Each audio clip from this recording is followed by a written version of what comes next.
Haz tú lo mismo. Ante la pregunta de este maestro de la ley, que quiere una respuesta, una explicación de la ley, ¿a qué se refiere este mandamiento? Amar al prójimo como a uno mismo. Es decir, ¿cuál es la verdad de esto? Pero claro, quiere una respuesta intelectual, quiere la solución a un debate, no implica su vida en esa respuesta, no tiene la intención de obedecer, quiere justificarse. Y el Señor no le da una respuesta intelectual, el Señor le pone un ejemplo en el que termina diciendo, haz tú lo mismo. ¿Y este ejemplo a quién se refiere? Pues este ejemplo habla de Cristo y de cada uno de nosotros. ¿Quién es este hombre que baja de Jerusalén, la ciudad protegida, la ciudad amurallada, la ciudad de paz, donde habita Dios, donde está el templo, donde se guarda la ley, y baja de allá arriba, 700 metros sobre el nivel del mar, y baja a Jericó, a 400 metros bajo el nivel del mar, la ciudad más baja de la tierra habitada, ciudad de pecado.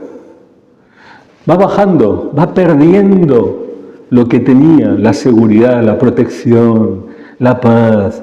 Todos son peligros, todos son amenazas. Y esta es la historia de cada uno de nosotros, cada hombre que se aleja de Dios.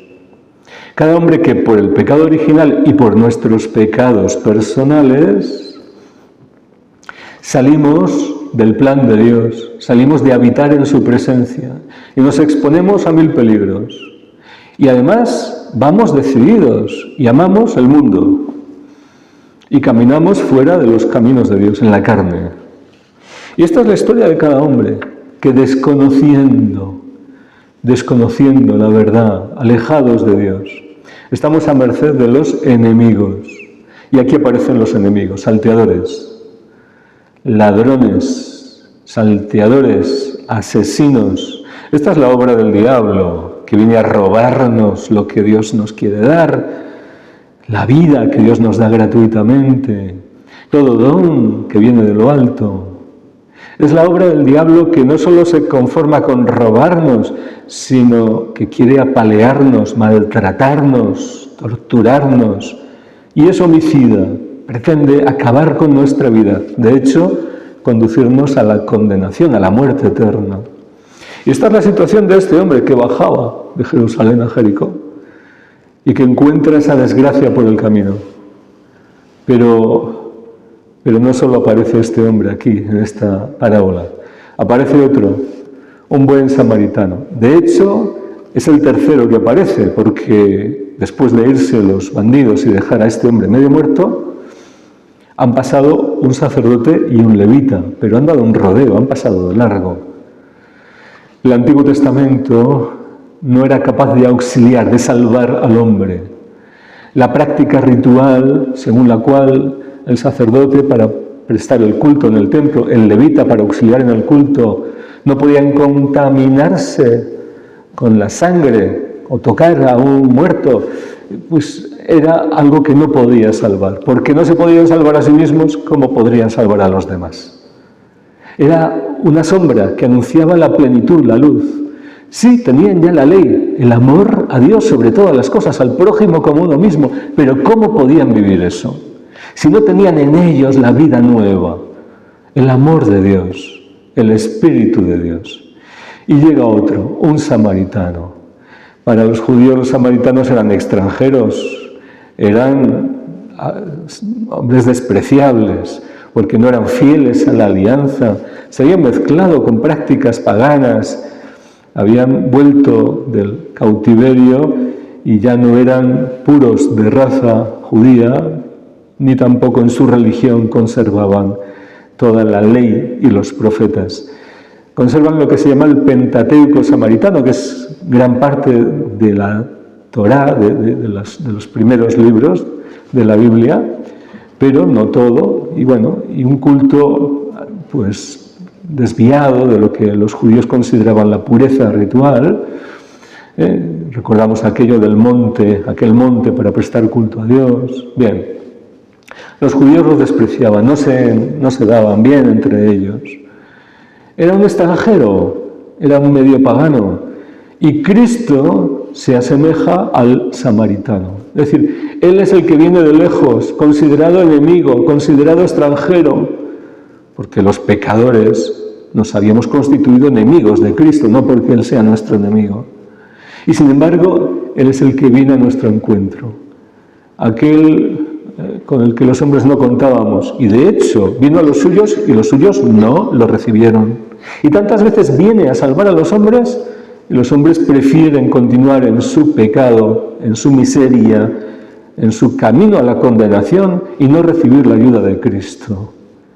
Lo rechazan, lo desprecian, lo insultan, hoy también. Pero Él se asemeja a ese samaritano. Bien, Él comparte, se asume la maldición de los hombres. Maldito lo tuvimos, maldito el que cuelga de un madero. Y sin embargo, en Él no hay pecado. En Él ¿qué hay? Amor, verdad, compasión. Él es el que ve nuestra miseria y se acerca y nos cuida. Él es el que puede hacerlo.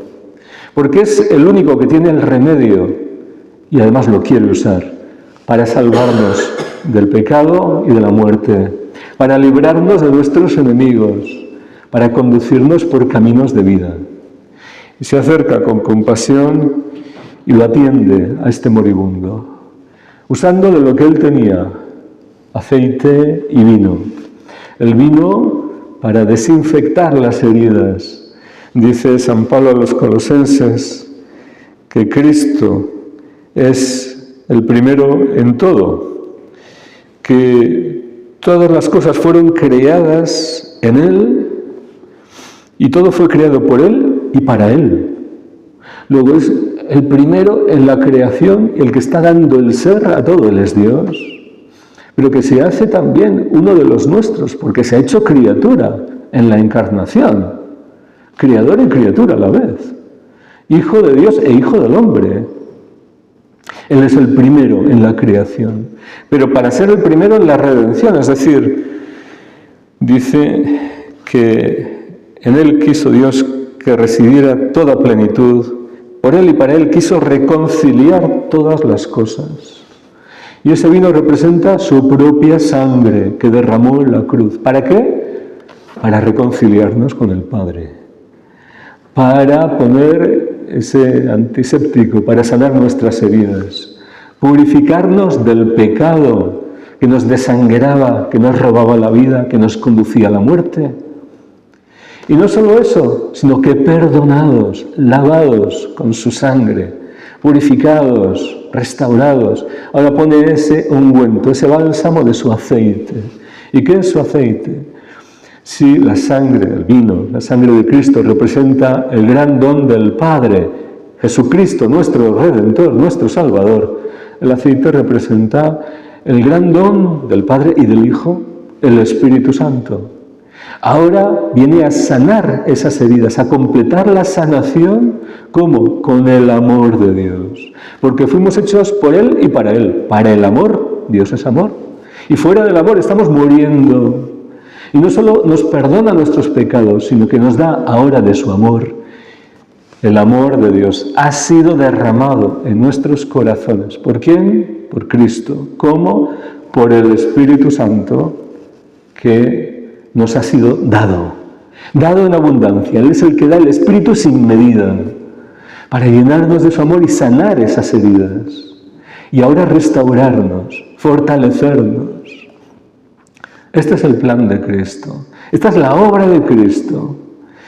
Y no solo es el primero en la creación, el primero en el plan de redención, sino que siendo cabeza de la Iglesia, cuerpo, cabeza del cuerpo.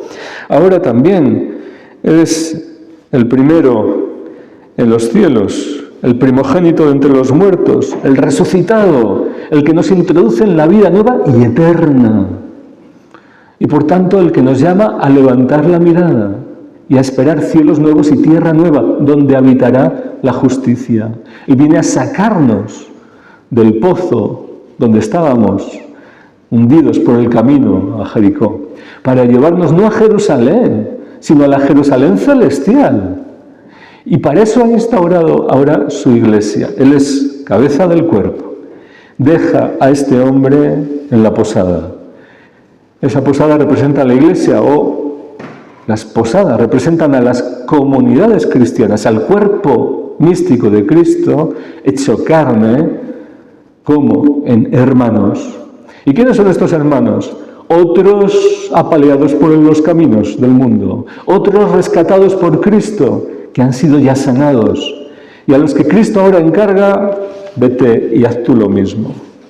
A los que Cristo encarga actuar en su nombre para completar los cuidados, para ayudar a los que han nacido de nuevo, han conocido la vida del amor de Dios, de la gracia, a crecer en el conocimiento de la verdad, en la verdadera y sana doctrina, en el conocimiento de Cristo, y recibir los alimentos, los cuidados, todo para completar el plan de Dios, que lleguemos a la madurez, hasta la estatura de Cristo, que seamos como Cristo, no solo aquí, para servir como Cristo también, para rescatar a los cautivos del diablo, a los perdidos, a las ovejas perdidas. Este samaritano carga a este herido sobre su cabalgadura, como el buen pastor carga sobre sí, sobre sus hombros, cada una de nuestras vidas cuando nos rescata, sino para conducirnos además a la vida eterna. Así, cuando Dios sea todo en todos, el Padre ha querido que en Cristo esté toda plenitud y todo sea reconciliado, las cosas del cielo y de la tierra, Él, el primogénito de entre los muertos, podamos llegar a esa plenitud de vida, de gozo, de paz, de seguridad en esa ciudad de paz verdadera que no pasa, esa Jerusalén que desciende del cielo, la novia engalanada para las bodas del Cordero. Es no solo sanar a los heridos, sino fortalecerlos y prepararlos para entrar en un banquete, en una fiesta de gozo, de amor. Y es que la clave de todo esto es la vida en el amor, la vida en el Espíritu. Esto es lo que este maestro de la ley no entendía, ni era capaz de vivir, porque no conocía a Cristo, porque estaba contra Cristo, porque lo quería poner a prueba, en vez de recibir con docilidad su palabra, su espíritu, su amor, su gracia, y ser renovado, ser sanado, tener un corazón nuevo para ver como Cristo ve, para compadecerse como Cristo se compadece, para amar con el amor de Dios en nosotros. Si no tenemos experiencia de ser sanados, rescatados por Cristo, por su gracia, ¿cómo vamos ahora a ser instrumentos suyos? ¿Qué vamos a hacer para mostrar la misericordia de Dios a los demás? Como mucho iremos con nuestro amor humano, pero ese no es suficiente. Ese no produce frutos de vida eterna. Ese no sana las heridas verdaderas y profundas del corazón. Ese no da la luz que necesitamos. Ese amor es inútil porque no tiene el vino del poder de la redención, no tiene el bálsamo del Espíritu. Es actuar con las fuerzas humanas. Y eso en algún momento puede servir para algo, pero no da frutos de vida eterna. Y el Señor nos está hablando de un rescate, de un plan completo, de una salvación total del hombre. Y esto solo lo puede hacer Él, el único Salvador. En su iglesia, los redimidos ahora somos también ungidos por su Espíritu para poder actuar con su amor en su nombre, para poder manifestar al mundo el plan de Dios, ir al rescate de los perdidos con su amor, con su misericordia.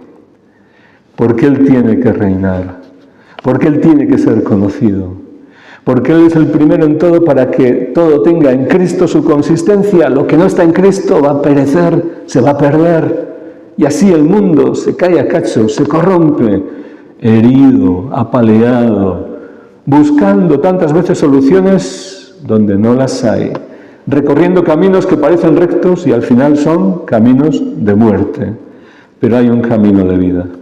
Y este camino no somos nosotros los que lo hemos recorrido. Ese camino ha venido a nuestro encuentro, nos ha buscado, nos ha encontrado y ahora nos dice, sígueme. Nos da fuerzas, nos recoge, nos sana y nos indica ahora lo que debemos hacer. ¿Cuál es el camino de la vida? Nos hace criaturas nuevas e hijos de Dios y herederos del cielo para estar siempre con Él, para vivir en el amor, vivir en el Espíritu. Por eso Cristo es el centro de todo y ahora nuestra vida debe estar en Cristo y todo lo que no sea en Cristo es muerte, es pérdida. Pero en Cristo tenemos vida y esperanza. Gloria al Señor, nuestro Rey, que ha tenido misericordia de cada uno de nosotros y que quiere que su Iglesia ahora sea también instrumento de su amor. Así sea.